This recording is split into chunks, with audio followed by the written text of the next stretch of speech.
চলো তাহলে আমাদের উইকলি রাইটিং সেশনের এই ক্লাসটি উইক নম্বর 30 এবং আমরা এই উইক নম্বর 30-এ মানে আগামী 7 দিনে আমরা ইন্ডাস ভ্যালি সিভিলাইজেশন এনশিয়েন্ট ইন্ডিয়ার থেকে হারাপ্পান পার্টটা আমরা কমপ্লিট করে ফেলবো। তোমরা নিশ্চয়ই প্রত্যেকে রুটিনটি পেয়ে গেছো। Yes, welcome welcome. রুটিনটি নিশ্চয়ই প্রত্যেকে পেয়ে গেছো। So let us first C the যে হারাপ্পান সিভিলাইজেশন বা এই সপ্তাহের রুটিনের মধ্যে কিরকম ভাবে কি সাজানো আছে একবার দেখে নিই।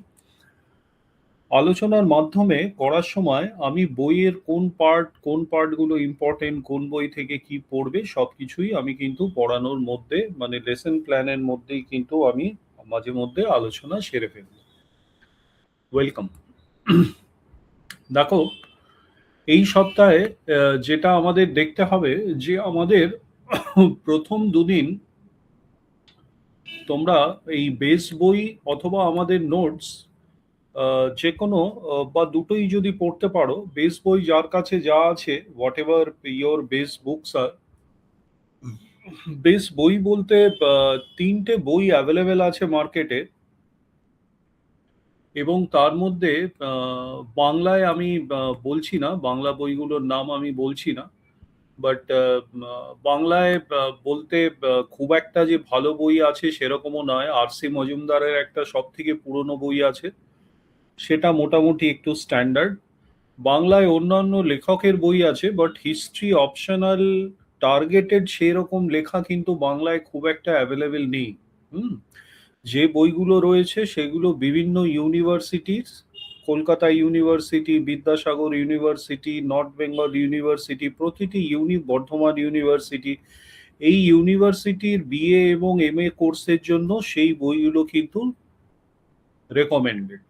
যদি তুমি ইউপিএসসি রিলেটেড পড়তে চাও তাহলে তোমাকে এনশিয়েন্ট ইন্ডিয়ার জন্য একটা ইংরেজি বই, একটা বেস বই যদি পারো কিনে নিও, অথবা প্রত্যেকটি বেস বই যে এখানে বলছি তার দেখবে তোমার জি ড্রাইভে বুকস বলে একটা সেকশন আছে, সেই বুক সেকশনের মধ্যে প্রত্যেকটা এনশিয়েন্ট ইন্ডিয়ার বইয়ের সফট কপিগুলো দেয়া রয়েছে ইংলিশে, সেখান থেকেও তোমরা মডিউল ওয়াইজ পড়ে নিতে পারো, কোনো অসুবিধা হয় না খুব একটা। যদি সম্ভব হয় তাহলে এই উপিন্দর সিং বলে একটি বই আছে, নতুন এডিশন, এটা 2023-এর এডিশন। উপিন্দর সিং এর পুরনো এডিশনের বইটির পিডিএফ অলরেডি তোমাদের জি ড্রাইভের বই ইয়েতে দেয়া আছে। যদি সম্ভব হয় এই উপিন্দর সিং এনশিয়েন্ট ইন্ডিয়ার জন্য একটুখানি পড়ো। হ্যাঁ, আর যাদের কাছে, যারা অলরেডি আর এস শর্মা কিনে ফেলেছো, এইটা এনসিআরটি রিলেটেড বই, এনসিআরটি তে আর এস শর্মার বই আগে পড়ানো হতো, কিন্তু এই বইটি অক্সফোর্ড পাবলিকেশনের, এটারও সফট কপি তোমাদের জি ড্রাইভে অলরেডি আপলোড করা হয়ে গেছে, ঠিক আছে? So read any one of this two base books. এছাড়াও তোমার রমিলা থাপ্পড় বলে একজন আছে, তার বইটা তুমি পড়তে পারো, তার দুখানা বই আপলোড করা আছে, কিন্তু ওই 1036 অব্দি যে বইটা, সেই বইটাই রমিলা থাপ্পড়ের মোটামুটি লোকজন পড়ে। আরেকটি খুব ভালো বই আপলোড করা আছে জি ড্রাইভে, দেখবে আর.সি. মজুমদার। হ্যাঁ, আর.সি. মজুমদারকে বলা হয় যে he is the father figure of ancient India, মানে পরবর্তীকালে যতগুলো বই লেখা হয়েছে সবকিছু এই আর.সি. মজুমদার থেকে চুরি করে করে করে করে লেখা হয়েছে, ঠিক আছে? So R C. মজুমদার যদি বেস পড়তে পারো তাহলেও চলবে, ঠিক আছে? সো আমি যেটা বলতে চাইছি যে অনেকগুলো বই কিন্তু তোমাদের আপলোড করা আছে। ইয়েস ইয়েস, হ্যাঁ। হ্যাঁ, রাইট রাইট। এবং যদি আমার রেকমেন্ডেশন শোনো তাহলে উপিন্দর সিংটাকে একটুখানি পড়ো। রিজন একটাই যে মানে তোমাদের ডব্লিউবিসিএস তো এখনো টাফ প্রশ্নের দিকে এগোয়নি, মোটামুটি 2023-এর প্রশ্নটা যদি দেখো কিছুটা হলেও ঘোরানোর চেষ্টা করেছে। 2024-এ হোপফুলি ইউপিএসসির কাছাকাছি একটুখানি আদল নিয়ে একটুখানি প্রশ্ন অন্যরকম করলে বেটার হয়, তা নাহলে ওই গতে বাঁধা পুরোনো দিনের প্রশ্ন যদি অপশনালে দেয়, সেখানে তোমার লেখার চমক দেখাবার কোনো জায়গা থাকে না। সো উপিন্দর সিং যদি পারো, না কিনেও যদি পারো, ওই সফট কপিটা একটুখানি পড়ো। হ্যাঁ, so that is my recommendation. তাহলে প্রথম দুদিন তোমরা ওই বেস বই এবং আমাদের নোটসটা খুবই টার্গেটেড, মানে তোমাদের এই একদম সিলেবাস অনুযায়ী যতখানি দরকার ততখানি একদম ফুললি টার্গেটেড। যাদের মনে হয় একটু সময় কম, চাকরি বাকরি করো, মোটামুটি বেস বইটা পড়ার অতটা সময় নেই বা ইন্টারেস্ট নেই, নোটসটা দেখে নিতে পারো, ঠিক আছে? সো এই পার্টটা প্রথম দুদিনের জন্য, for first 2 days of the week, 10 আর 11 তারিখ তোমরা don't write anything for 10th and 12 for week number 30। কিছু লেখার চেষ্টা করো না, দুদিনে গ্রাস্প করার চেষ্টা করো পুরো ব্যাপার, ঠিক আছে? এইবার গ্রাস্প যে করবে তোমাদের, যে কিভাবে পড়তে হবে, কিভাবে পড়তে হবে, সিলেবাস ভিত্তিক পড়তে হবে, ঠিক আছে?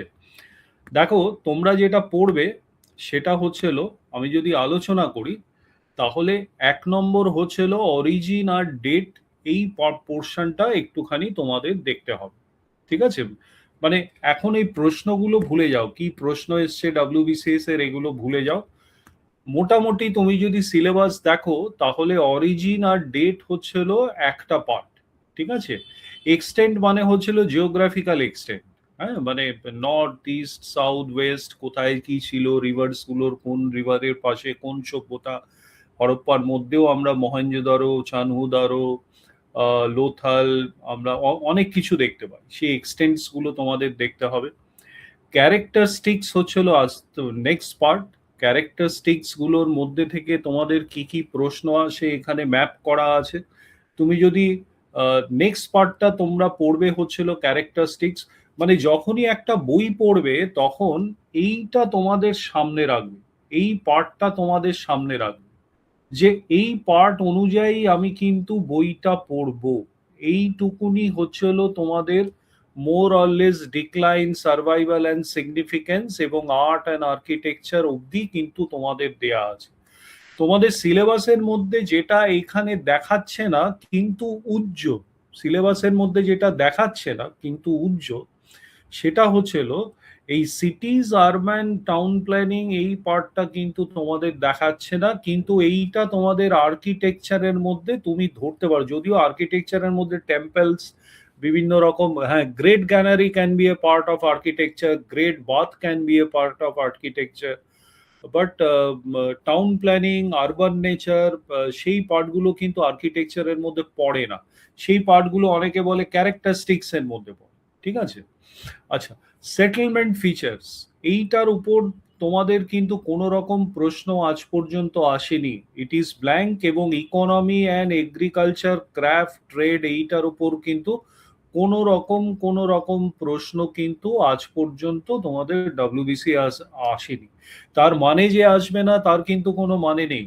কারণ হচ্ছিল এই যে ট্রেড পার্টটা, this is a very important part in understanding Indus valley or Harappan civilization. কারণ এরা মেসোপোটামিয়া বিভিন্ন রকম ট্রেড রুটস এরা স্টাবলিশ করেছিল, হ্যাঁ, নট অনলি থ্রু জলপথ, এরা কিন্তু মাঝখানে আফগানিস্তানের থ্রু থেকে মানে ইরানের দিকে, আহ, ইরাক অবধি আমাদের কিন্তু মানে ট্রেডিং পথ কিন্তু এরা স্টাবলিশ করেছিল।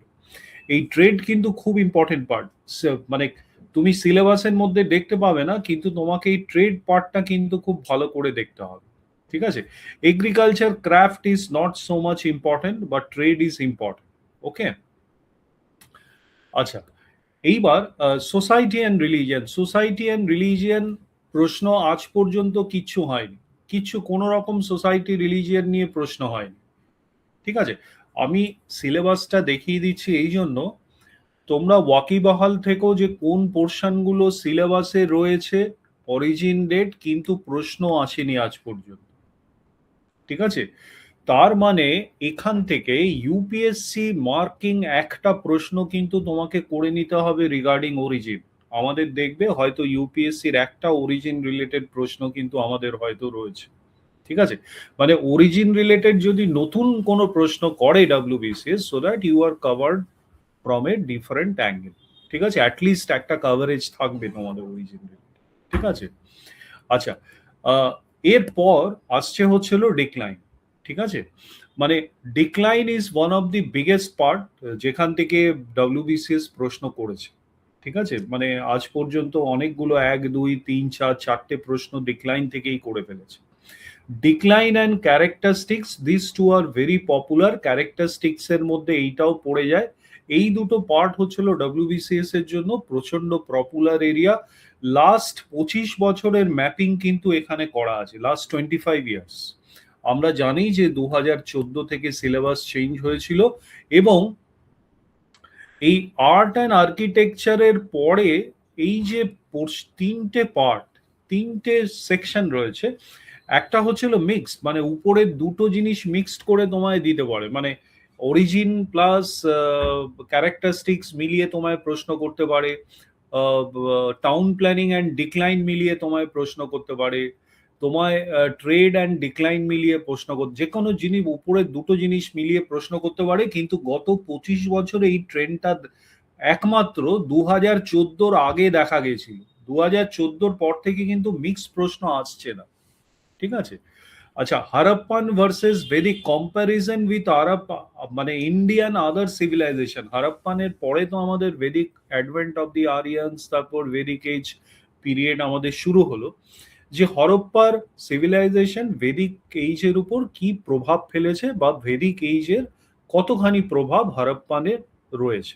ঠিক আছে, মানে কি কি জিনিস ভেদিক এজ অ্যাডপ্ট করেছে, ভেদিক এইজই কি এক্সটেনশন অফ হরপ্পান পিপল, মানে হরপ্পার লোকেরাই কি ভেদিক এইজের ওইখানে মানে ইন্দাস নদী ছেড়ে মানে সিন্ধু নদ ছেড়ে আমাদের গ্যাঞ্জেটিক প্লেইনস এর দিকে চলে আসলো।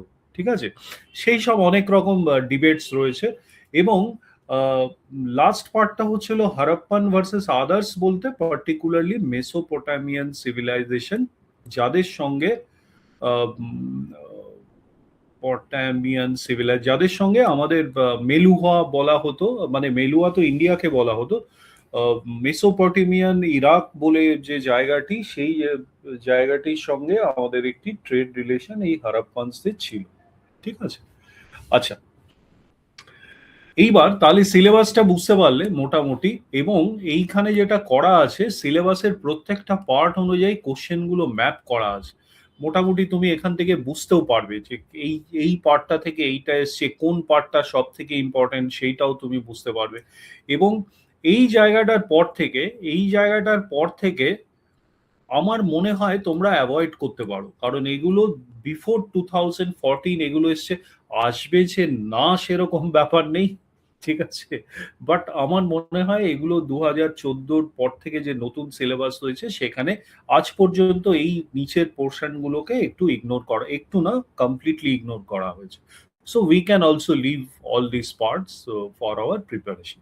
ঠিক আছে, আচ্ছা, আর আমরা যেটা খুব ভালো করে করব সেটা ডিক্লাইন এবং এই ক্যারেক্টারিস্টিক্স প্লাস টাউন প্ল্যানিং, এই জায়গাটা প্রচন্ড ভালো করে দেখবে। তোমাদের দুটো যে লিখতে বলা হয়েছে মানে সাবমিশনের জন্য, সেটাও কিন্তু এই দুটো জায়গা থেকে তোমাদেরকে লিখতে বলা হয়েছে।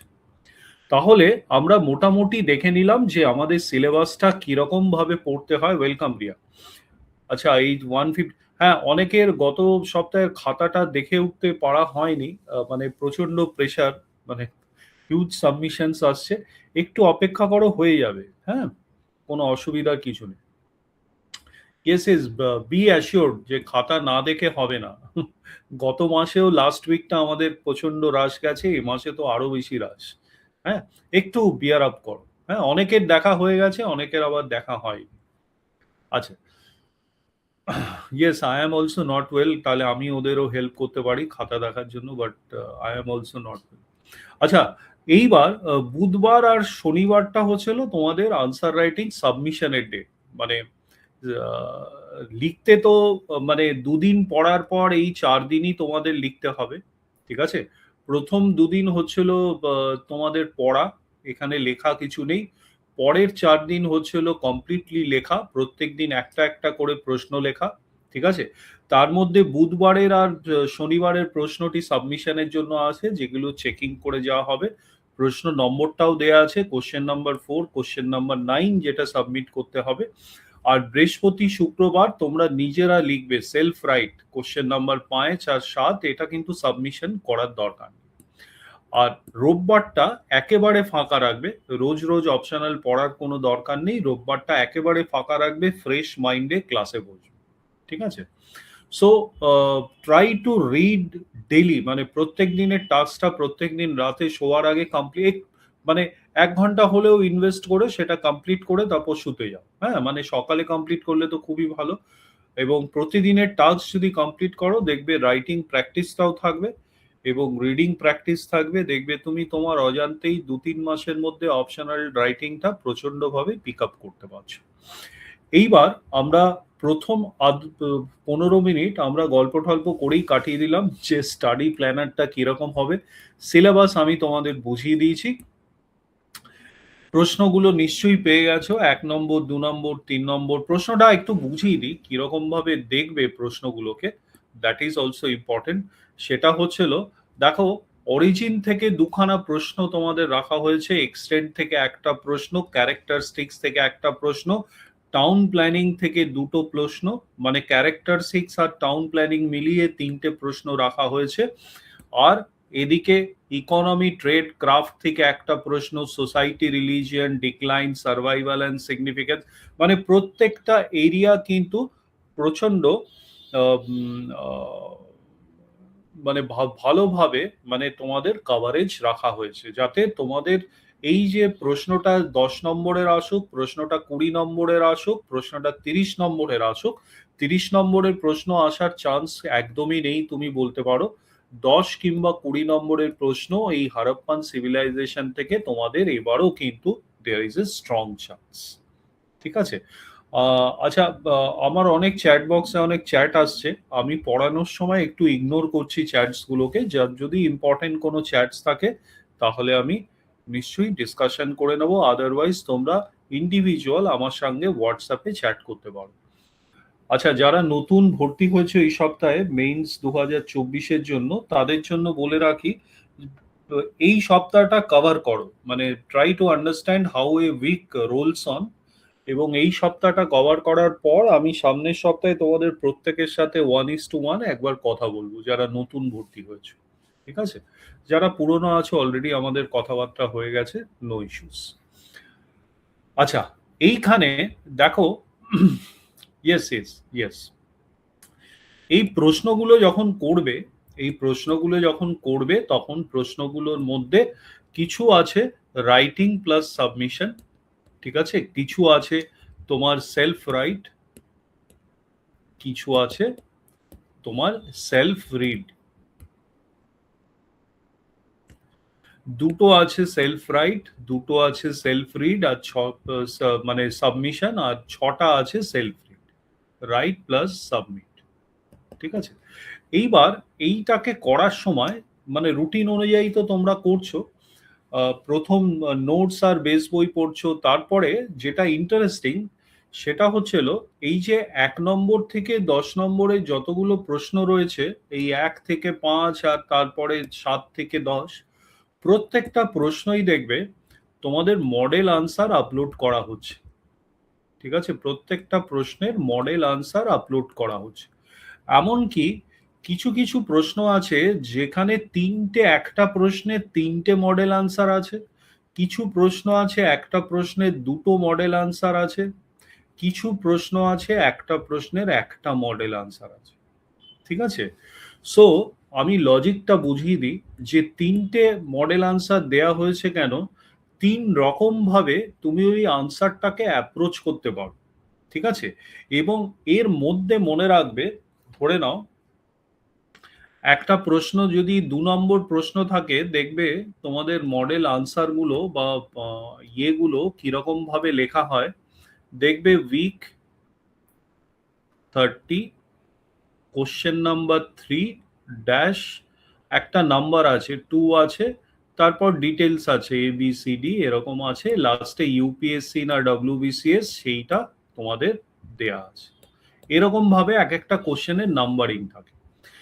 উইক 30 তো তোমরা বুঝলে যে এই উইক 30-তে এই প্রশ্নটা দেয়া হয়েছে। এবং এই সপ্তাহে যতগুলো আনসার রাইটিং মডেল আনসার থাকবে সব ইন্দাস ভ্যালি সিভিলাইজেশনের মধ্যে দেখবে আনসার রাইটিং প্র্যাকটিস বলে একটি ফোল্ডার রয়েছে, তার মধ্যে আপলোড করা হবে। আমি জানি না, আজকে 3-4টে আপলোড করার কথা ছিল, ওরা হয়তো করেও দিয়েছে। আচ্ছা, এখানে দেখবে উইক 30 পর কোশ্চেন নাম্বার 3, এই কোশ্চেন নাম্বারটা will exactly match with your এখানকার 3 নম্বর কোশ্চেন। এখানে যদি কোশ্চেন নাম্বার 3টা এইটা থাকে, geographical extent and town planning, এই question number 3 over there here will is the answer for that question only, মানে উইক নাম্বার 30 কোশ্চেন নাম্বার 3 এর আনসারটা। ঠিক আছে?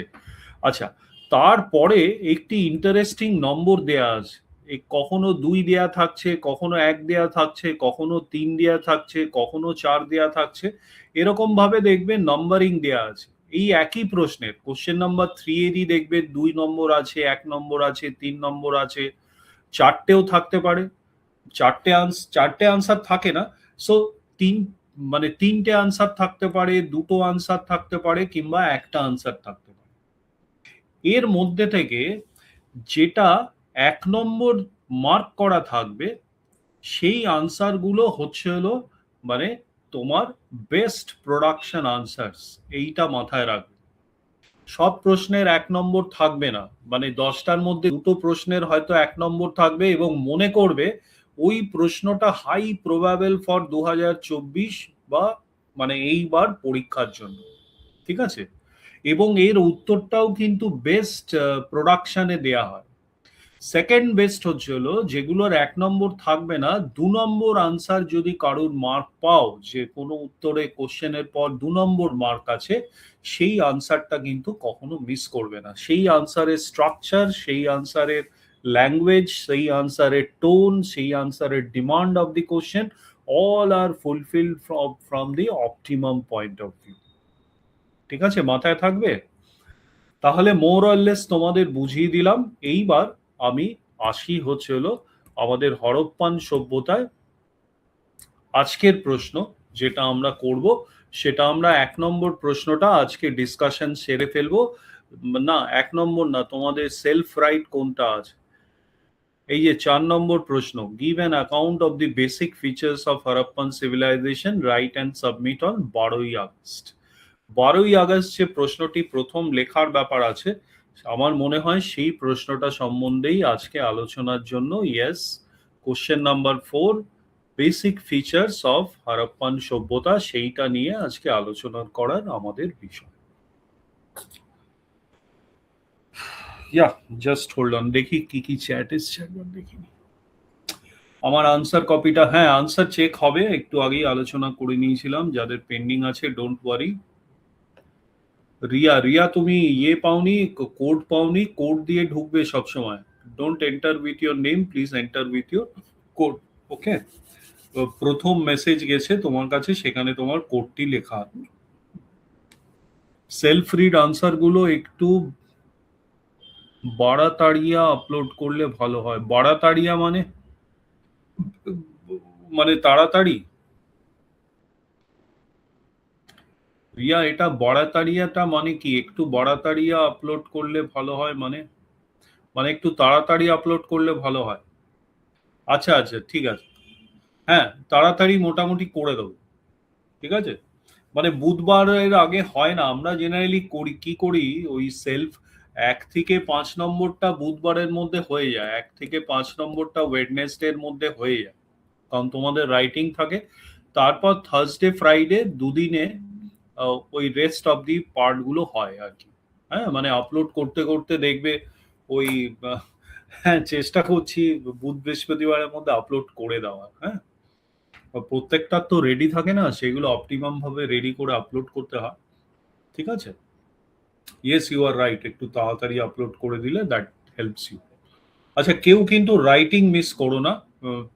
রাইটিংটা কিন্তু দুটো সাবমিশন যেটা আছে সেটা কিন্তু করো, that will help U A লট। আচ্ছা, এই প্রশ্নটা, আমাদের 25 মিনিট ক্লাস হয়ে গেল, খুব তাড়াতাড়ি আমরা বুঝে নেব। দেখো, হরপ্পা সভ্যতা তোমরা সবাই জানো, মানে এমন নয় যে নতুন তোমাদের জানতে হবে, বাট হিস্ট্রি অপশনাল যখন পড়বে না, কানেক্টিভিটি এবং appreciation from a different angle and view point, হ্যাঁ, মানে সেইগুলো অপশনালের মধ্যে নতুন ঢুকে পড়ে। প্রথম কথা, কর্নার অফ দি সিলেবাস, আমরা জানি যে সিলেবাসের মধ্যে ইউনিট 2 তে আমাদের হারাপ্পান সিভিলাইজেশন রয়েছে, সেকেন্ড হচ্ছিল ডিমান্ড অফ দি কোশ্চেন। প্রশ্নটা বলেছে give an account of the basic feature, একটা হচ্ছিল অ্যাকাউন্ট, একটা হচ্ছিল বেসিক ফিচার্স। ঠিক আছে, এই ডিমান্ড অফ দি কোশ্চেন বোঝাটা কিন্তু প্রচন্ড ইম্পর্টেন্ট, মানে তোমার নেচার অফ আনসার যেটা হবে it will depend on the demand of the question.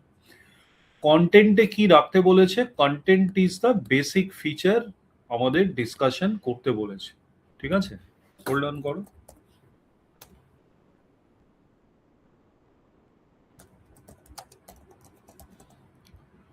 হ্যাঁ, বেসিক ফিচার মানে হচ্ছিল মূল বৈশিষ্ট্যগুলো আমাকে আলোচনা করতে বলেছে।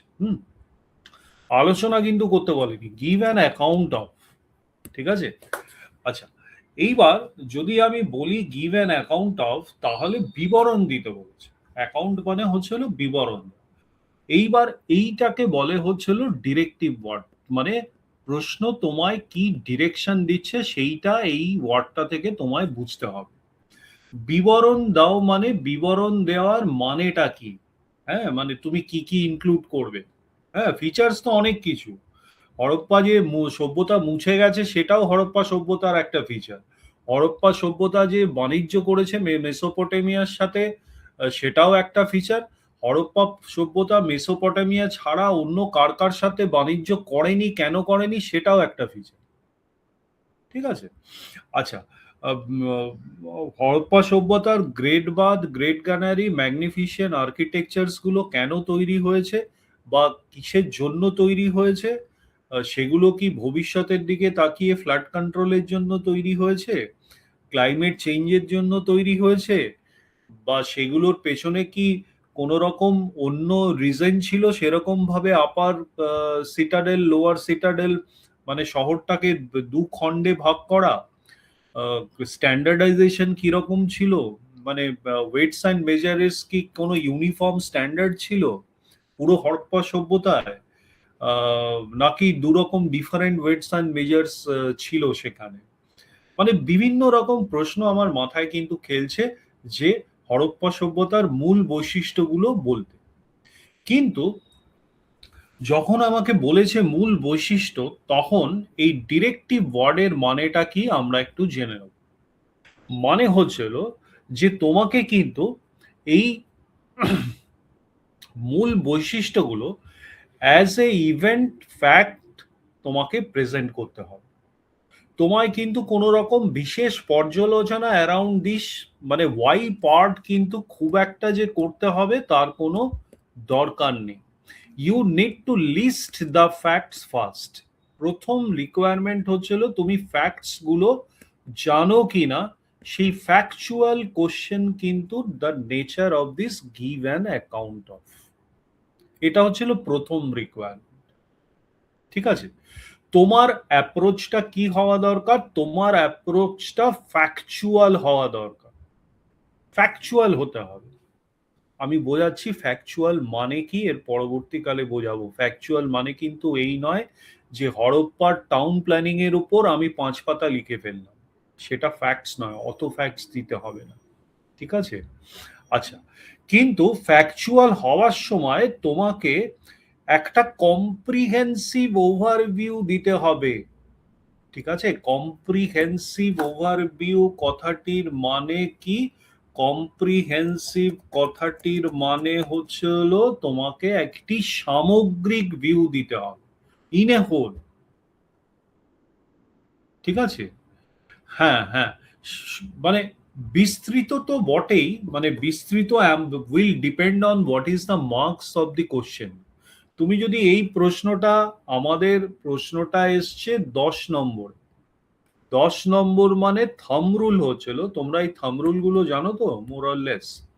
দেখো ফার্স্ট পেপারে গ্রুপ এ তে, মানে প্রথম পেপারের গ্রুপ এ যেটা, সেখানেই এনশিয়েন্ট এবং মিডিয়েভেল ইন্ডিয়া রয়েছে। প্রথমে তোমাকে 3টে প্রশ্ন লিখতে হবে 10 নম্বর করে, তারপরে তোমাকে 2টি প্রশ্ন লিখতে হবে 20 নম্বর করে, তারপরে তোমার একটি বড় প্রশ্ন তোমার কাছে থাকবে। ঠিক আছে, that is the trend right now. এই 10 নম্বরের প্রশ্ন, right, 3 hours is your time, একদম সঠিক, 3 ঘন্টা তোমার কাছে সময়, এবং তার মধ্যে কিন্তু তোমাকে এই প্রথম পত্রের 6টি মানে গ্রুপ এ 6টি, পেপার 1 এর আবার গ্রুপ বিরও এরকম 6টি প্রশ্ন রয়েছে। ঠিক আছে? তার মানে তুমি গ্রুপ এটা করার জন্য রাফলি 1.5 আওয়ার্স কিন্তু তুমি পাচ্ছ।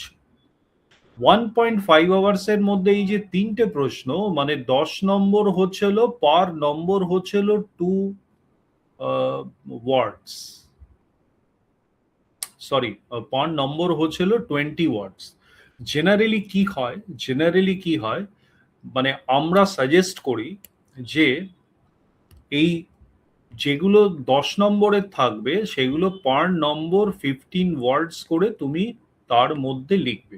মানে এটাকে তুমি 150 ওয়ার্ডের মধ্যে যদি ধরাতে পারো, দ্যাট ইজ বেস্ট প্রত্যেকটা আনসার। সেকেন্ড, 20 নম্বরের যেটা এবং 30 নম্বরের যেটা, 30 নম্বরটা পার্টিকুলারলি 20 ওয়ার্ডস এর মধ্যে লেখার চেষ্টা করবে। ঠিক আছে? 20 ওয়ার্ডস মানে 30 নম্বরেরটা 600 ওয়ার্ডস এর মধ্যে যদি তুমি লিখতে পারো ভালো হয়। Even if it extends to 800 words, there is nothing wrong in it. ঠিক আছে? বাট 600 টু 800 এই পার্টটা কিন্তু তোমায় ভুললে চলবে না। এইটা যখন আসছে তখন 20 ওয়ার্ডস ইজ আওয়ার পার্ট। ঠিক আছে? 20 ওয়ার্ডস মানে ডোন্ট এক্সিডস 400 ওয়ার্ডস। তোমার এক পাতা ইকুয়ালস টু যদি 100 ওয়ার্ডস হয়, তোমার লেখার এক পাতা সমান সমান যদি 100 ওয়ার্ডস হয়, তাহলে এইটা হচ্ছিল 1.5 পাতা, এইটা হচ্ছিল 4 পাতা, আর এইটা হচ্ছিল 8 পাতা। তার মানে তোমাকে 8 পাতা 4 ইন্টু 2, মানে এখানে 8 পাতা লিখতে হচ্ছে, আর এটা ইন্টু 3 মানে 7.5, আবার 8 পাতায় লিখতে হচ্ছে।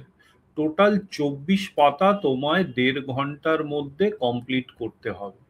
24 পেজেস, 1.5 ঘন্টা মানে 90 মিনিট, 90 মিনিটস। ঠিক আছে? রাফলি তুমি একটা পেজ লেখার জন্য 5 মিনিট পাচ্ছ ধরে নাও। 5 থেকে 6 মিনিট পাচ্ছ একটা পেজ লেখার জন্য। ওরকম ভাবে তো ক্যালকুলেশন করলে হয় না, মানে ওরকম ক্লকওয়াইজ দেখে হয় না। আমরা যেটা সাজেস্ট করি, make this as short as possible. এই যে 150 ওয়ার্ড আছে, তুমি যদি 125 নম্বরেও করে দিতে পারো, সেটাও যথেষ্ট। 125 নম্বরেও যদি সালতে দিতে পারো, সেটাও আচ্ছা, আরেকটা জিনিস বলে রাখি, এটা এক্সপ্লেন করবো আরেকটা জিনিস বলে রাখি, completing writing each and every answer is very much writing the whole paper is very much important. কেন বলো তো? হিস্ট্রিতে ট্র্যাডিশনাল আর্টস গ্রুপের পেপার তো, এই পড়ানোর থেকে গল্পও বেশি করছি বলে কিছু মাইন্ড করো না, মানে মনে হলে এগুলো বলে দিই, কারণ অনেক নতুন স্টুডেন্ট আছো আজকে। আহ, দেখো, তুমি ধরো একটা 20 নম্বরের প্রশ্ন তুমি পেলে, এবং 20 নম্বরের প্রশ্নে তোমার 2-3 রকম রাইটিং হতে পারে। একটা তুমি মানে খুব মধ্যবিত্ত ইয়ের রাইটিং লিখলে, অ্যাভারেজ রাইটিং লিখলে, যখন মার্কস দেবে, হুম, একটা প্রচন্ড ভালো রাইটিং লিখলে বা গুড অথবা এক্সিলেন্ট রাইটিং লিখলে, আর একটা মানে প্রচন্ড লো, মানে এক্সট্রিমলি লো লিখলে, লো ইয়েতে লিখলে, এটা হচ্ছিল এক্সট্রিম লো। আর এই পার্টটা গুড, ভেরি গুডও আমি ধরতে পারি, অথবা এক্সিলেন্টও ধরতে পারি। আরেকটা পার্ট আমি তোমাদের দিচ্ছি, দিস ইজ অ্যামেজিং।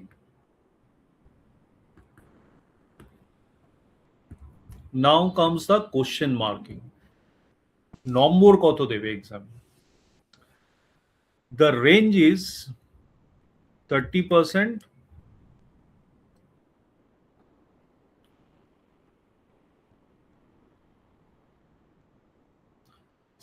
আমি জেনারেল ধরে নিচ্ছি 70%, এক্সেলেন্ট ইজ 70%, আমি ধরে নিচ্ছি। This is the range mention করা থাকে এক্সপ্লিসিটলি বাই পিএসসি। মানে কিরকম ভাবে মেনশন করা থাকে, বলা হয় যে যদি আপনি 70%-এর অ্যাবাভ মার্কস দেন, you are free to give 100% also. But যদি এই 70%টা ক্রস করে, you have to give explanation এবং স্পেশাল নোটস। স্পেশাল নোটস দিতে হবে পিএসসি কে, যে আমি কেন এই উত্তরটার 80% নম্বর দিলাম বা 90% নম্বর দিলাম। আর যদি আপনি 30%-এর নিচে মার্কস দেন, তাহলেও এক্সপ্লানেশন এবং স্পেশাল নোটস পিএসসি কে আপনার জমা দিতে হবে এগেইনস্ট দিস পেপার, যে আপনি 30%-এর জায়গায় 20% নম্বর দিলেন কেন। এবার যেটা কাজ করে এক্সামিনারদের মধ্যে, বিকজ এক্সামিনার্স মানে একটা খাতা দেখতে হার্ডলি তার 1 ঘন্টা মানে 40 মিনিটও সময় লাগে না। সে একটা আনসার 5 মিনিটও লাগে না তার দেখতে। তার মধ্যে বিড়ি চা সব খাচ্ছে সে। হ্যাঁ, আচ্ছা। এইবার এদের মাইন্ডসেটটা কিন্তু ফিক্স হয়ে থাকে ইন বিটুইন দিস টু, যে একটা খুব ভালো উত্তর হলেও আমি 70%-এর উপর দেব না, একটা খুব বাজে লিখলেও মোটামুটি 30% দেবো। অ্যাবসলিউটলি যদি শিট থাকে তাহলে 10%, 20% যা ইচ্ছে দিতে পারে। But mental tendency locks in between this two parameters. This is applicable for UPSC answers also. ঠিক আছে, মানে যেগুলো আর্টস গ্রুপের আনসার সেগুলোর বলছি।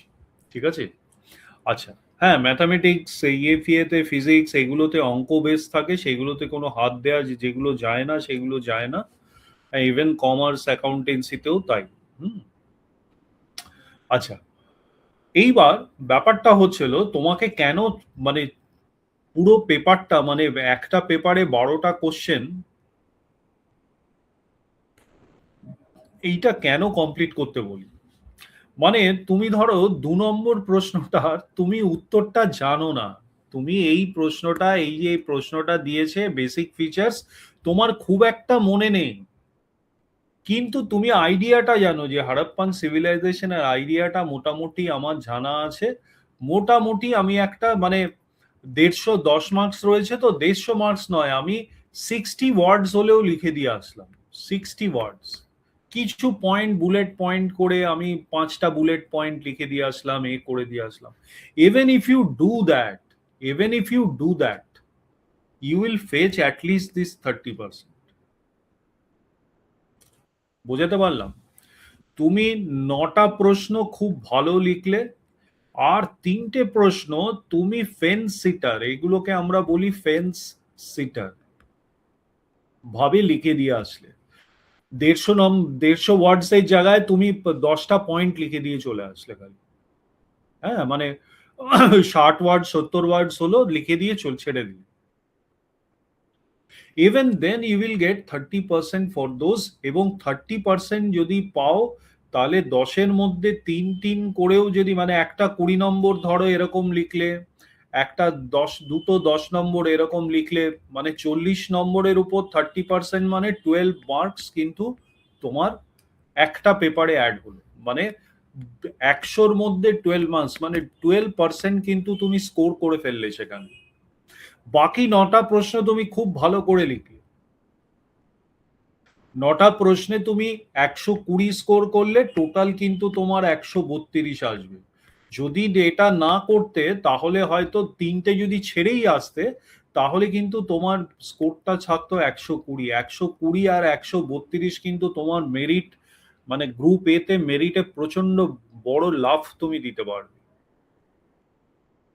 ঠিক আছে, so the answer writing practice is required for this only, যে কত ছোট সময়ের মধ্যে আমি যদি 3টে ছাড়তেও হয়, আমি কিভাবে ছেড়ে লিখে আসতে পারবো, সেটার জন্যই আনসার রাইটিং প্র্যাকটিসটা। যত প্র্যাকটিস করবে, উইকলি 4টে করে লিখলে, দেখবে একটা প্রশ্ন তোমার ছাড়তে হবে না। একটা প্রশ্ন সিঙ্গেল। একটু ওয়েট করবে, আমি জাস্ট 1 সেকেন্ড।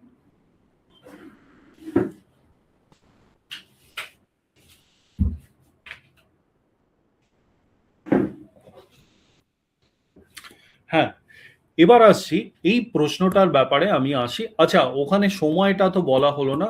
সময়টা তোমরা এখানে কিরকম ভাবে ডিভাইড করবে? একটা পার্ট তো এই 15 নম্বরের মানে 10 মার্কসের প্রশ্ন, 20 নম্বরের প্রশ্ন, 30 নম্বরের প্রশ্ন।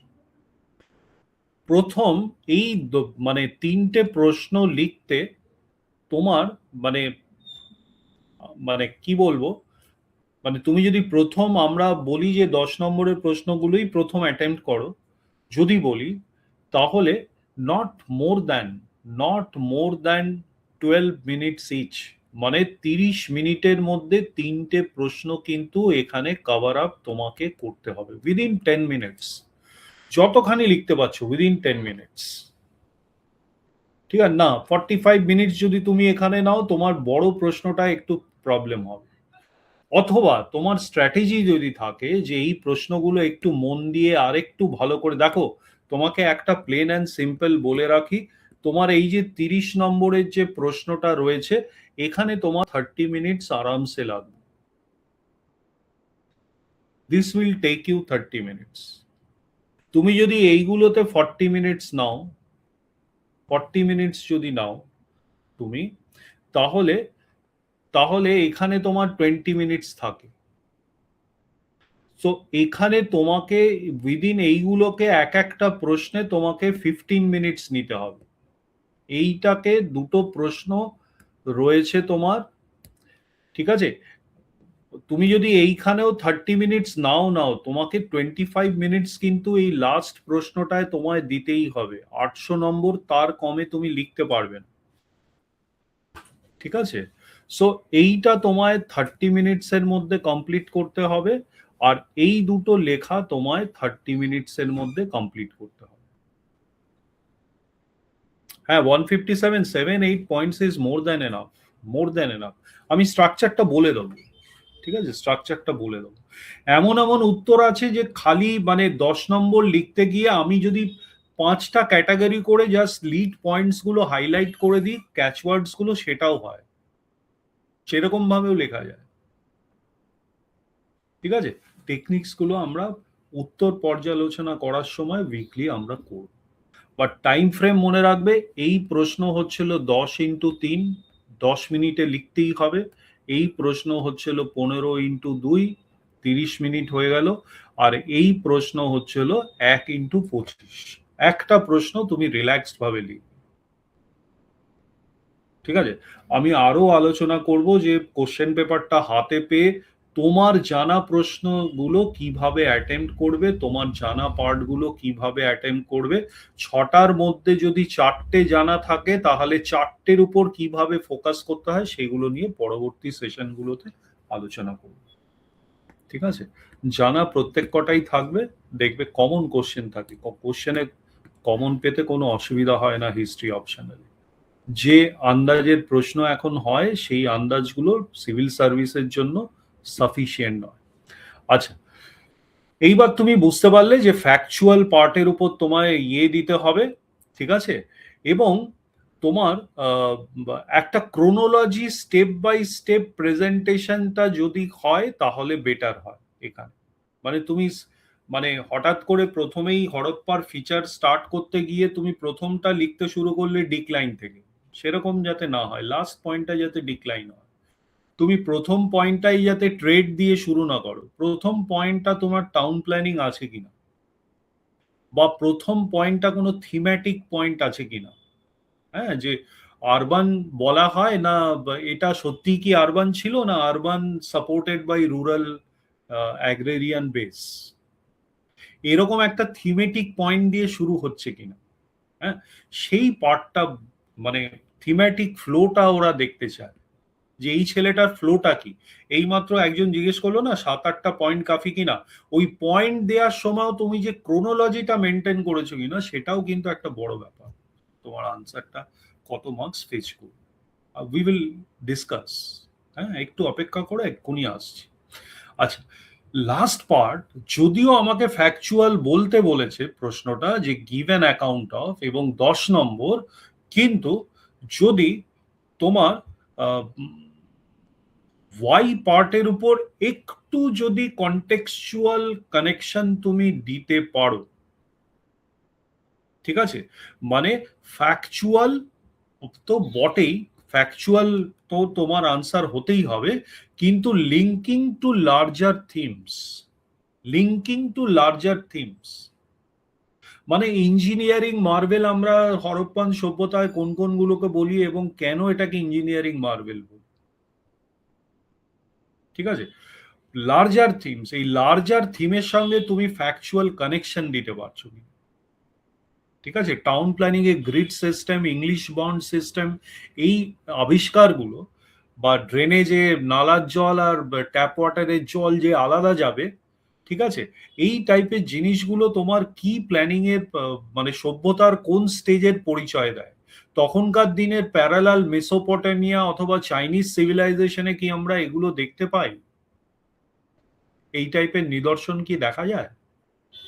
তাহলে কি বলতে পারি হরপ্পা সিন্ধু সভ্যতা এক ধাপ এগিয়ে ছিল in terms of town planning, ঠিক আছে? So this linking to larger themes তোমার প্রশ্নে ফুটে উঠছে কিনা। হ্যাঁ, তুমি লিখলে টাউন প্ল্যানিং, তুমি লিখলে রাস্তাগুলো বাড়ির রাইট অ্যাঙ্গেলসে ক্রস কত, ফ্যাক্টস দিলে সবকিছু, তুমি লার্জার থিমের সঙ্গে লিঙ্ক করতে পারলে না, নম্বর উঠবে না, ঠিক আছে? এবং আমি আরেকটাও কথা বলি, মানে before giving you my answers, বা আমাদের আনসার্স গুলো দেখার সময়, আমাদের যে মডেল আনসার গুলো আছে, সেই আনসার গুলোই যে একদম পারফেক্ট আনসার সেরকমও কিন্তু নয়। হ্যাঁ, যেটা তোমাকে করতে হবে, একটু হিস্ট্রি অপশনালকে বুদ্ধি দিয়ে ভেবে, অনেক সময় আমরা কি করি, তোমাদের অনেক মডেল আনসার দেখবে, তোমাদের লেখা আনসারের পয়েন্টও কিন্তু পরবর্তী ব্যাচে আমরা দেখাই যে এইটা একটা মডেল আনসার হতে পারে। ডেসক্রিপটিভ পোর্শনে বেঙ্গলি ইংলিশে তো আমরা ডেফিনেটলি দেখাই, হিস্ট্রি অপশনালেও কিন্তু আমরা দেখাবো পরবর্তী ব্যাচে, যে আগের ব্যাচের এইটা একজন লেখা দেখো, এইটা হচ্ছিল একটা মডেল আনসার, ঠিক আছে? So having said all this things, তোমরা নিশ্চয়ই ডিরেক্টিভ ওয়ার্ড কাকে বলে সেই পার্টটা বুঝতে পারলে, এবং এই প্রশ্নটার ডিমান্ড অফ দি প্রশ্ন, সেই পার্টটা তোমরা মোটামুটি ক্লিয়ার। এইবার আমরা যাব যে এই প্রশ্নটার একটা স্কেলিটাল ফ্রেমওয়ার্ক কি হতে পারে। আচ্ছা, এইবার বলি তোমাদের, যদি তুমি মানে বিভিন্ন রকম টপার স্ট্র্যাটেজিস দেখো বা টপারদের ইয়ে দেখো, উম, আম, তাহলে tell him to talk to cell, history optional না? হুম।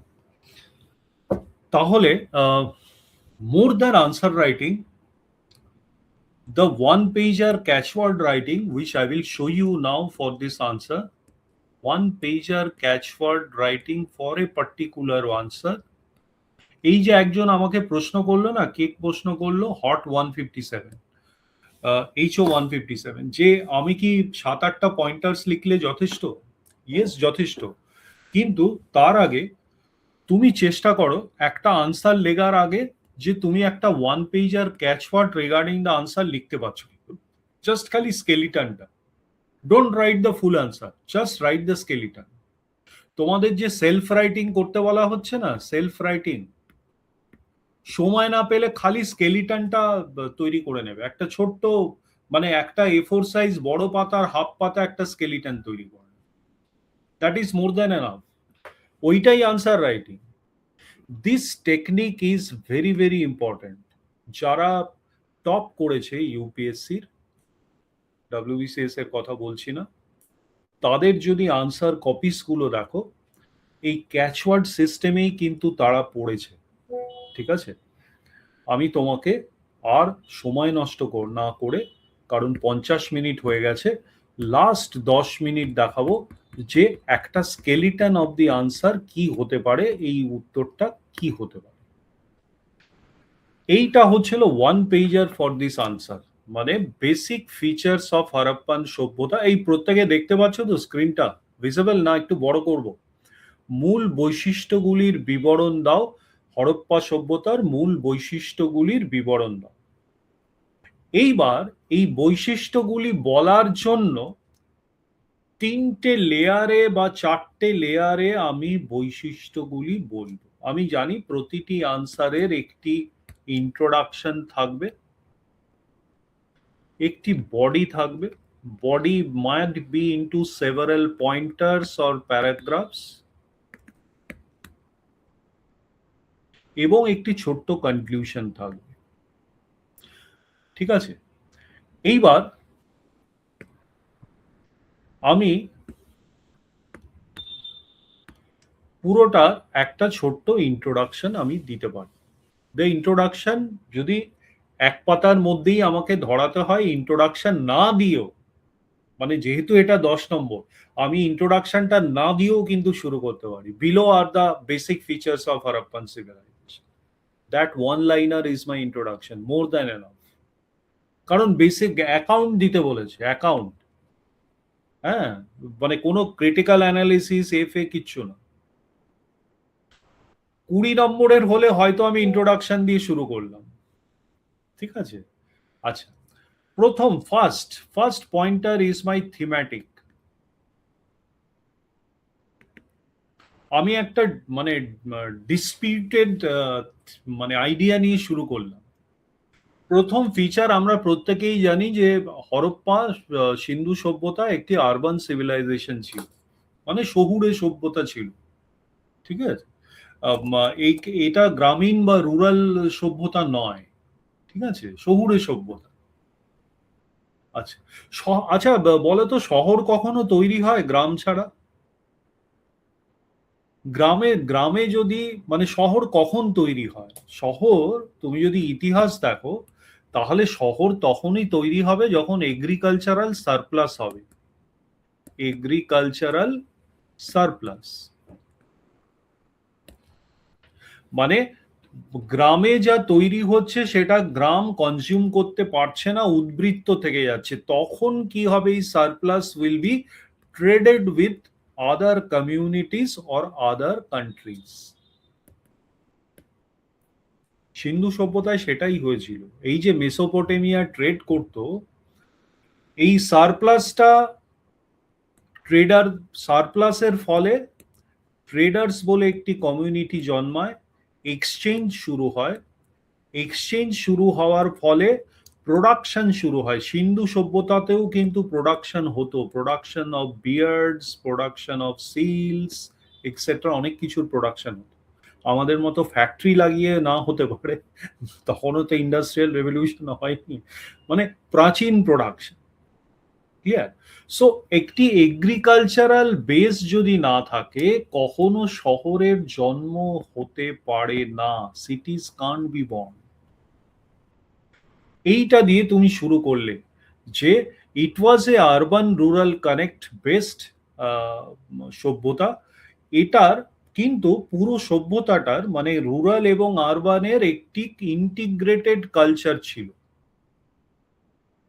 ইন্টিগ্রেটেড কালচার কথাটির মানে হলো, মানে সমন্বিত, সংহত। ঠিক আছে, মানে ডিফারেন্ট কালচার কিন্তু নয়, it belongs to a homogeneous culture, সমন্বিত সংস্কৃতি। ঠিক আছে, আচ্ছা, যার মধ্যে লার্জ আরবান সেন্টার আমরা দেখতে পাই, ছোট ছোট টাউন দেখতে পাই। For example Chanhudaro. Urban centres হচ্ছিল মহেঞ্জোদারো, হরপ্পা। স্মল ভিলেজ ক্লাস্টার্সও কিন্তু আমরা এর মধ্যে দেখতে পাই। তুমি প্রথম পয়েন্টটাই তুমি আরবান নেচারটাকে ডিসপিউট করলে। You have disputed urban nature. যে প্রথাগত বইতে যে আমরা পড়ি সিন্ধু সভ্যতাটা একটি শহুরে সভ্যতা, সেটা নিয়ে কিন্তু দ্বিমত রয়েছে। এইবার এইটাকে তুমি 3 লাইনে কিভাবে ধরাবে, that is your writing style. ঠিক আছে, কি টোনে ধরাবে, that is your writing style. ওইখানে the marks lies over there. প্রথম তো ইউ হ্যাভ স্কোর্ড দ্যাট, যে এই পয়েন্টারটা প্রথমেই দিয়ে তুমি you have communicated to the examiner যে I am an expert on this topic, এবং আমি কিন্তু town planning, economy, trade, normal factual part দিয়ে আমি কিন্তু আমার আনসারটা শুরু করিনি। আমার বেস্ট পয়েন্টটা আমি প্রথম পয়েন্টটা রেখেছি। After reading your first point, the examiner can't miss reading till your last point. প্রথম পয়েন্টারটা থেকেই বুঝতে পারবে এই ছেলেটার কিন্তু বা এই মেয়েটার কিন্তু মানে লেখার একটা সেন্স রয়েছে, যে কোনটাকে অর্ডারটাকে কিভাবে সাজাতে হয় সে জানে। সেকেন্ড, টাউন প্ল্যানিং যখন গেলে, টাউন প্ল্যানিং এর মধ্যে তুমি ডিটেলসটা দিচ্ছ, স্ট্যান্ডার্ডাইজেশন ছিল, যে ইংলিশ বন্ডের ব্রিক্স ইউজ করা হতো।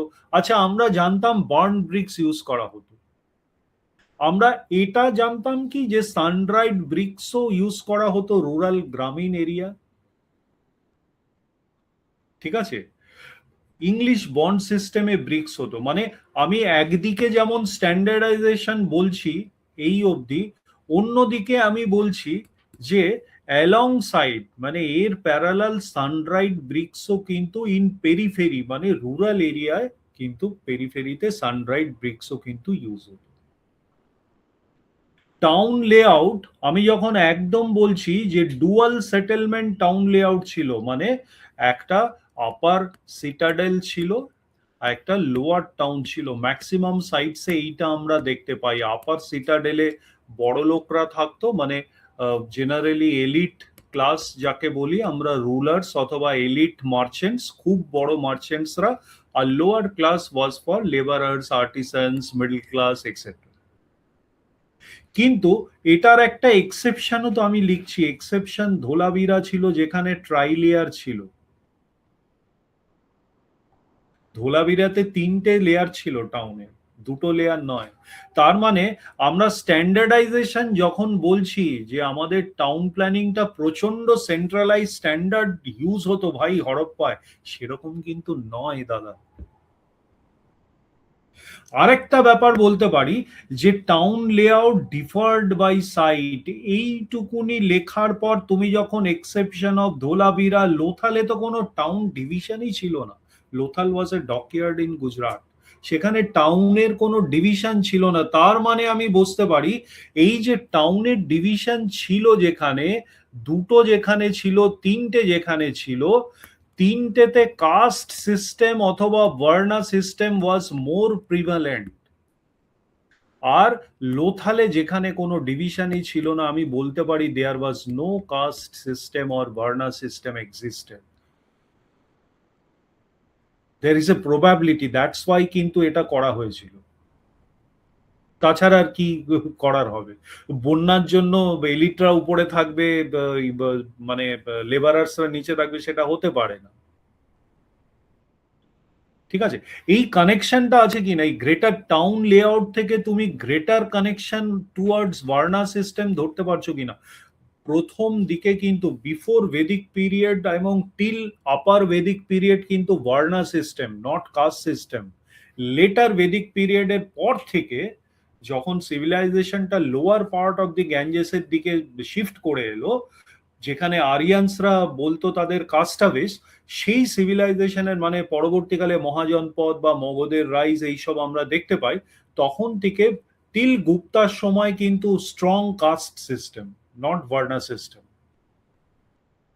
ঠিক আছে, মানে আমি কানেকশনস গুলো বলছি, ঠিক আছে, তোমার আনসার সেগুলো ফিচার করছে কিনা। আচ্ছা, টাউন প্ল্যানিং লিখতে গিয়ে প্রথমেই আমি বর্ন ব্রিক্স টাউন লেআউট লিখিনি, আমি কি লিখেছি, মানে আমি কিন্তু পয়েন্টটা দিয়েছি unity of conception and variations. Unity of conception and variation মানেটা কি? দুটো ভিউজ আছে,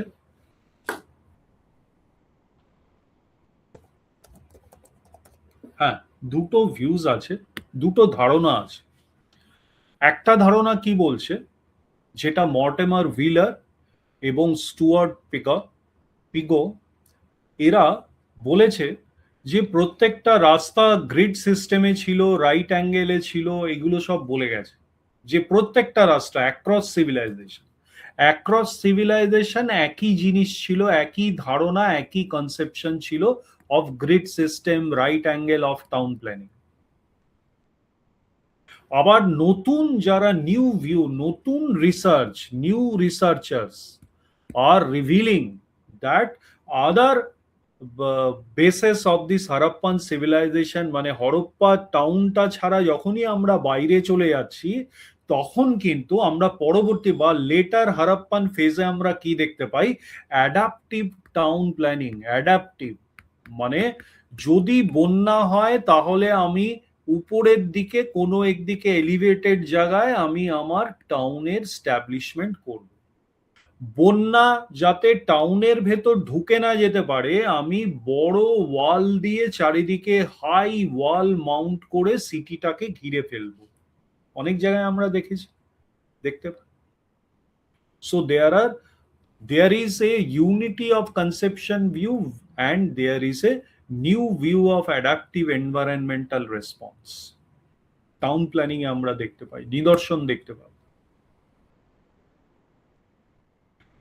তোমরা প্রত্যেকে বুঝতে পারছো তো whatever I am trying to tell? ঠিক আছে। আচ্ছা, ইকোনমি অ্যান্ড ট্রেড, এরপরে প্রথম দুটো পয়েন্ট যখন তুমি আরবান রুরাল নেচার আর এই ইউনিটি অফ কনসেপশন লিখে দেবে না, তোমার মার্কস 10-এর মধ্যে ও হাত কাঁপবে ওর হাতের নিচে দিতে। হাত কাঁপবে, মানে প্রথম প্রথম হাত কাঁপবে।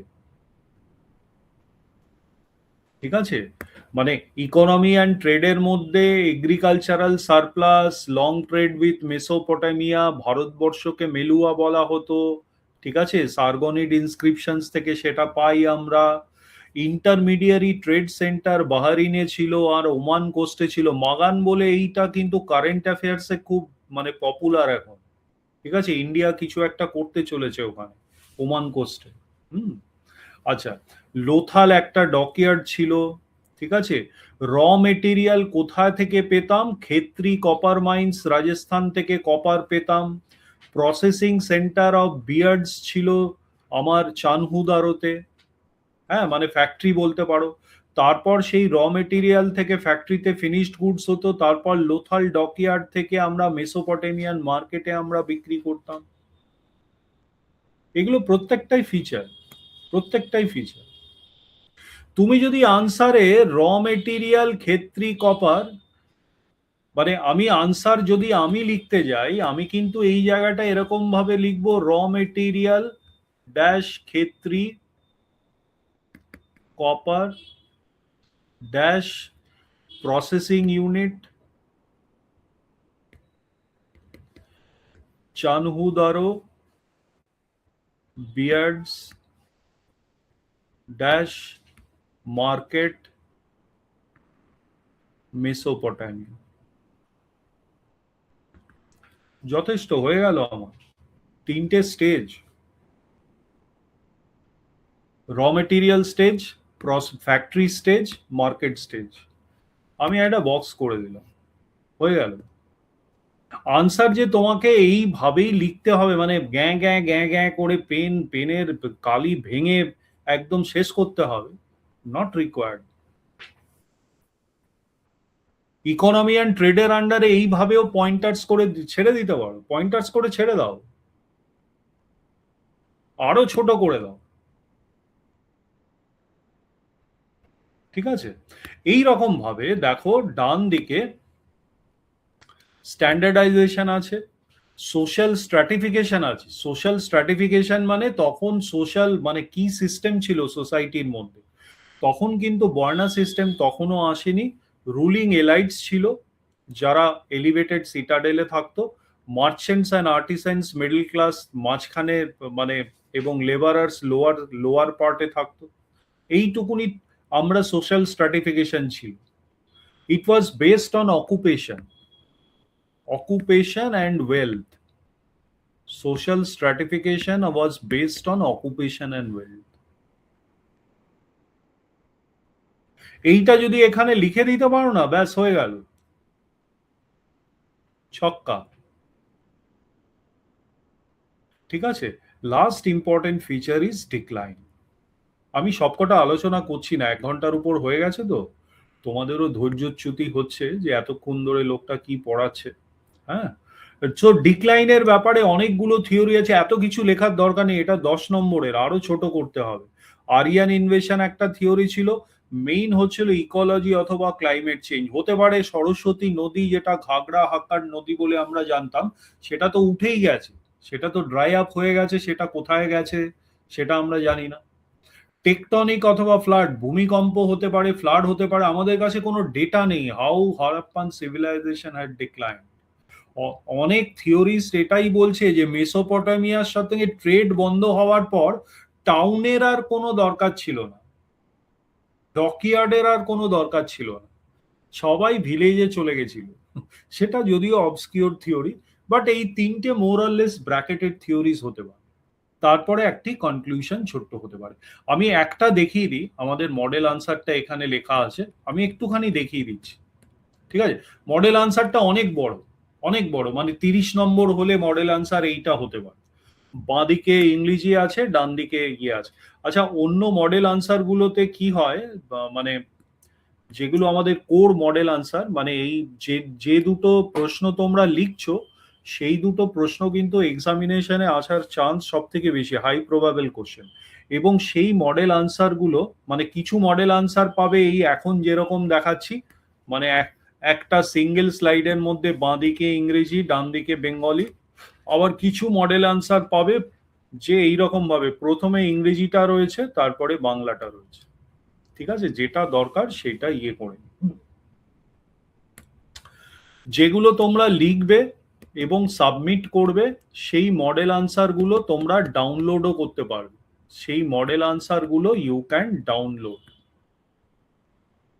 আর কিছু মডেল আনসার আছে যেগুলো সেলফ রাইট করবে, অথবা যেগুলো তুমি ইয়ে করবে, তোমার সেলফ রিড করবে। এগুলো কিন্তু নন ডাউনলোডেবল, বাট তোমার জি ড্রাইভে দেয়া আছে, তুমি ক্লিক করলেই, খুব লাইট ইয়ে, ক্লিক করলেই দেখবে সেগুলো সামনে থাকবে, একবার পড়ে নিতে পারো। আমার রিকোয়েস্ট হচ্ছিল, এই যে 10টা আনসার রয়েছে, প্রত্যেকটার এক পেজের একটা তৈরি করে নাও, মানে ওই, মানে কিছু ক্যাচওয়ার্ড সিস্টেম। এক পেজের মানে কিন্তু পয়েন্টার্স নয়, এক পেজের মানে হচ্ছিল এই ক্যাচওয়ার্ডটা, এই যে এইটা দেখালাম, this is one পেজার, this is known as one page. ঠিক আছে। আচ্ছা, উত্তরটা দেখো, এটা যদি 30 নম্বরে একটা প্রশ্ন হতো, তোমাদেরকে কিন্তু এইটাই লিখে 10 নম্বরের প্রশ্ন তোমাদের সাবমিট করতে হবে। দেখো, ভূমিকার মধ্যে লিখলাম যে এটার পিরিয়ডটা আমি মানে ইন্ডিকেট করে দিলাম। ঠিক আছে, এরিয়াটা কত কিলোমিটার, কোন কোন দেশে এটা আছে। ঠিক আছে, এবং characterized by remarkable spatial planning, মানে টাউন প্ল্যানিং, স্ট্যান্ডার্ডাইজেশন এবং এক্সটেন্সিভ ট্রেড নেটওয়ার্ক। যখনই সিন্ধু সভ্যতার কথা মনে পড়ে, তখন প্রথম মনে পড়ে হচ্ছিল টাউন প্ল্যানিং, এটা হচ্ছিল প্রথম remarkable feature. Second remarkable feature হচ্ছিল ট্রেড। এই দুটো হচ্ছিল মেজর রিমার্কেবল ফিচার। ঠিক আছে, মাথায় থাকে যাতে। Second part of the introduction দেখো, বলে দিলাম answer will be discussed covering the remarkable features, blah blah blah blah, এইতে আনসারটা ডিসকাস হবে। প্রথমটা আমি urban nature and settlement size, নগরের প্রকৃতি এবং বসতির আকার।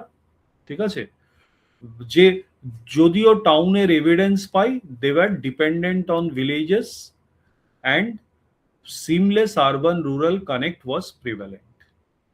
সেটেলমেন্ট সাইজের মধ্যে লার্জও ছিল, মডারেট টাউনসও ছিল, স্মল ভিলেজও ছিল, এক্সাম্পলস গুলো দেয়া আছে।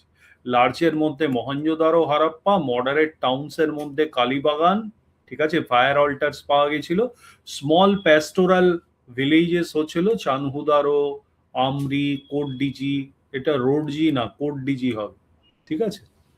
আচ্ছা, টাউন প্ল্যানিং এর মধ্যে এখানে দেখো দিলাম এই মন্টেমার হুইলারের ইয়ে, আর নিউ ইয়ে যেটা আমরা একটু আগে করেছিলাম বার্ন ব্রিক স্ট্যান্ডার্ডাইজেশনের মধ্যে 1:2:4 রেশিও, আর ইংলিশ বন্ডটা বললেই যথেষ্ট। ঠিক আছে, টাউন প্ল্যানিং এর ডুয়াল সেটেলমেন্ট, সিটাডেল ছিল, লোয়ার টাউন ছিল, এক্সেপশনস ধোলাভিরা যেখানে 3 লেয়ার ছিল, আর লোথালে তো কোনো লেয়ারই ছিল। ঠিক আছে। আচ্ছা, এইবার টাউন প্ল্যানিং এর পর ওয়াটার ম্যানেজমেন্ট, স্যানিটেশন, রাস্তার সঙ্গে সঙ্গে এগুলো চলতো। আচ্ছা একটু হোল্ড করবে, 1 সেকেন্ড, একটু হোল্ড কর।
হ্যাঁ, so am I audible and visible?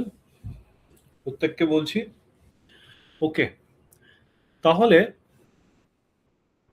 হুম, আচ্ছা, এইবার দ্য থিং ইজ দ্যাট যে আহ, এই লাইনটা একটুখানি পড়ো, sanitation infrastructure without real parallel among contemporary bronze age civilizations. মানে এমন একটি নিষ্কাশন অবকাঠামো যার কোনো সমকক্ষ তৎকালীন ব্রোঞ্জ যুগের অন্যান্য সভ্যতায় দেখা যায় না। অন্যান্য সভ্যতায় কিন্তু আমরা এর প্যারালাল ড্রেনেজ সিস্টেম আমরা কখনো পাইনি। ঠিক আছে, মনুমেন্টাল স্ট্রাকচার সম্বন্ধে বলা হয়েছে, ইকোনমি অ্যান্ড ক্রাফট সম্বন্ধে বলা হয়েছে আমাদের। ঠিক আছে, স্ট্যান্ডার্ডাইজেশন ভেরি ইম্পর্টেন্ট পয়েন্ট। কিসে কিসে স্ট্যান্ডার্ডাইজেশন ছিল? সিলস তৈরিতে। সিলস মানে হচ্ছিল যখন আমরা এক্সপোর্ট করতো হরপ্পা থেকে, তখন কোন দেশের কোন প্রোডাকশন কোম্পানি এরিয়ে তাদের বিভিন্ন রকম সিলস থাকতো, মোহর। ঠিক আছে, সেই সিলস গুলো বিভিন্ন রকম মোটিভস দিয়ে করা হতো, ইউনিকর্ন, পশুপতি সিলস, এগুলো কমার্শিয়াল ওনারশিপের এবং অ্যাডমিনিস্ট্রেটিভ অথরিটির জন্য সিলস গুলো তৈরি করা হতো। স্ট্যান্ডার্ডাইজেশন এক্সাম্পলস: ওয়েট সিস্টেমে বাইনারি সিস্টেমও ছিল এবং লোয়ার ডেনোমিনেশন সিস্টেমও ছিল। ঠিক আছে, boustrophedon script very important. Standardise script ছিল একটা হরপ্পা সভ্যতার, একটা স্ট্যান্ডার্ড, এখনো ডিসাইফার হয়নি, স্ট্যান্ডার্ডাইজ ইয়ে ছিল। এবং এই স্ক্রিপ্ট গুলো খালি পড়াশোনার জন্য না, সাইন বোর্ড হিসেবেও ইউজ হতো। আমরা ধোলাভিরায় একটা সাইন বোর্ডও পেয়েছি, মানে রাস্তার উপর সাইন বোর্ড এই স্ক্রিপ্ট দিয়ে তৈরি করা। এইগুলো হচ্ছিল স্ট্যান্ডার্ডাইজেশনের নিদর্শন, ফিচার্স। ট্রেডের মধ্যে এই পার্টটা বলতে পারি মেসোপটেমিয়া। সোশ্যাল পলিটিক্যাল স্ট্রাকচার, সোশ্যালের মধ্যে সামাজিক স্তর বিন্যাসের মধ্যে আমরা দেখতে পাই যে খুব একটা এখানে খুব একটা সোশ্যাল স্ট্র্যাটিফিকেশনে লেখার কোনো খুব একটা দরকার নেই। আমার মনে হয় না এইখানের থেকে ক্যাচওয়ার্ড থেকে বলাই তোমার ভালো। বিউরিয়াল প্র্যাকটিসের মধ্যে নর্থ সাউথ ওরিয়েন্টেশনে বিউরিয়াল করা হতো, কবর দেয়া হতো, এবং কবরের সঙ্গে সঙ্গে লোকটা যে অর্নামেন্টস পরেছে, লোকটা যে জিনিসগুলো ইউজ করতো, যে থালায় খেত, যে গ্লাসে জল খেত, সেগুলো তার পাশে দিয়ে দেওয়া হতো কবরের ভেতর। কেন দিয়ে দেওয়া হতো? কারণ তখন সিন্ধু সভ্যতা আফটার লাইফে বিলিভ করত। বুঝতে পেরেছো? মানে পরকাল, পরকালে বিশ্বাস রাখতো। তাই জন্যই তার ইউজ করা জিনিসগুলো তার সাথে দিয়ে কবর দেওয়া হতো। এই যে বিউরিয়াল প্র্যাকটিসের মধ্যে তুমি যে আফটার লাইফের কনসেপ্টটা ঢোকালে, this explains the why of the burial practice. তুমি যদি খালি বিউরিয়াল প্র্যাকটিসটা বলে আসতে যে তাদের সঙ্গে অর্নামেন্টস যা ইউজ করেছে সেগুলো দিয়ে দেওয়া হতো, north south orientation, that is average answer. But why this practice? This makes your answer stand out, এই পয়েন্ট। আন্ডারস্টুড? সো আমি মোর অরলেস এগুলো করে দিয়েছি হিস্টোরি। এবার আমি তোমাদের হিস্টোরিওগ্রাফিক্যাল পার্সপেক্টিভ, ঠিক আছে, যেটাকে আমরা ইতিহাস লেখ বলি, সংক্রান্ত দু একটা জিনিস তোমাদের বলবো। যে মানে ডিক্লাইনের উপর মতবাদ অনেকগুলো রয়েছে, সেইগুলোর উপর হিস্ট্রি কে কি মতবাদ দিয়েছে সেই রকম এখানে একটুখানি বলা আছে। শিরিন রত্নাগর, লাহিড়ী, ধওয়ালিকার, এরা সব বিভিন্ন মতবাদ দিয়েছে। এদের নাম যদি নাও মনে থাকে কোনো রকম অসুবিধা নেই, কারণ এই প্রশ্নতে ফিচার্সটা বলতে বলেছে। Historiography is not so much important, ঠিক আছে? আচ্ছা, কনক্লুশনটা দেখো কত সুন্দরভাবে একটা ছোট্ট কনক্লুশন করেছে। বলছে এমন একটি সংস্কৃতি যার বস্তুগত উৎকর্ষ ও আধুনিকতা নিয়ে কোনো সন্দেহের অবকাশ নেই, কিন্তু এর লিপি যেহেতু অপাঠোদ্ধরত, মানে উদ্ধার করতে পারিনি, নট ইয়েট ডিসাইফার্ড, এর পলিটিক্যাল কাঠামো, ধর্ম এবং পতন নিয়ে কিন্তু আমরা খুব একটা ক্লিয়ার নই। দেখো হিস্ট্রি, আমরা এভিডেন্স সোর্সেস অফ হিস্ট্রি আমরা দেখেছি, এর আগের চ্যাপ্টারটাই পড়েছি, দুটো চ্যাপ্টার আগে, যে আমাদের একটা ছিল স্ক্রিপ্ট বেসড লেখা, আর যেটা নন লেখা, নন স্ক্রিপ্ট বেসড। আমরা more or less non script based এভিডেন্সই আমরা এই সময়টার থেকে পাই। স্ক্রিপ্ট বেসড এভিডেন্সও পাই, বাট এটা এখনো উদ্ধার করা যায়। এবং এই এভিডেন্সগুলো বিভিন্ন প্রতিযোগিতামূলক প্রত্নতাত্ত্বিক পুনর্গঠন বা অনুমানের উপরেই উন্মুক্ত থেকে যায়। এই অনুমান শব্দটি কিন্তু প্রচন্ড important. It is open to competing archaeological reconstruction. Open to মানে এখনো কিন্তু আর্কিওলজিক্যাল রিকনস্ট্রাকশন করা হচ্ছে। পরবর্তীকালে যদি তুমি জানো যে ফ্লাড বা ইয়ের কারণে হয়নি, তারা ন্যাচারালি ইন্দাস নদীটা শুকিয়ে গেছিল বলে বা সরস্বতী নদী শুকিয়ে গেছিল বলে তারা শিফট করেছে ডান দিকে, তাহলে কিন্তু অবাক হয়ে। এরাই যে বেদিক সভ্যতার আরিয়ান, যদি পরবর্তীকালে আমরা জানতে পারি যে আরিয়ানসরা ইরান বা ইউরোশিয়ান স্টেপিস থেকে আসেনি, এরাই কিন্তু পরবর্তীকালের আর্য ইয়ে, তাহলে কিন্তু অবাক হয়ে যাবে। ঠিক আছে?